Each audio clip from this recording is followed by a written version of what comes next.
అట్లా కదండి. ఇప్పుడు ఈ సినిమా ఎఫెక్ట్ అనేటువంటిది తెలుగుదేశానికి ఏ మేరకు ఉండబోతుంది, మీరు తెలుగుదేశం విజయావకాశాలను ఎంత దెబ్బ కొడుతుంది, వైఎస్ఆర్సీపీ విజయావకాశాన్ని ఎంత మెరుగుపరుస్తుంది అంటే ఆ ఈక్వేషన్ ఏం చెప్తారు? ఇప్పుడు అది చెప్పడానికి నేను జ్యోతిష్యుడిని కాదు, దేవుడిని కాదు, ఏమీ కాదు. సో ఐ ఫీల్ అంటే ఎవెన్చువల్గా నేను చాలాసార్లు చెప్పినట్టు ఈ సినిమా అనేది నా ఒక ఒపీనియన్, నా ఒక బిలీఫ్ సిస్టమ్.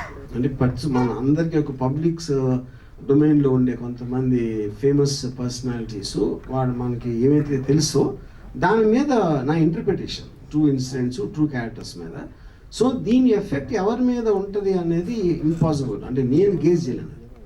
గతంలో ఎవరు చేశారంటే నాకు ఒక అద్భుతమైనటువంటి అపురూపమైనటువంటి ప్రపంచ ప్రఖ్యాతిగాంచిన వ్యక్తి నాకు సెన్సార్ విషయంలో చేశారు, దావుద్ ఇబ్రహీం హెల్ప్ చేశాడు. ఇప్పుడు ఎవరు చేశారు సార్?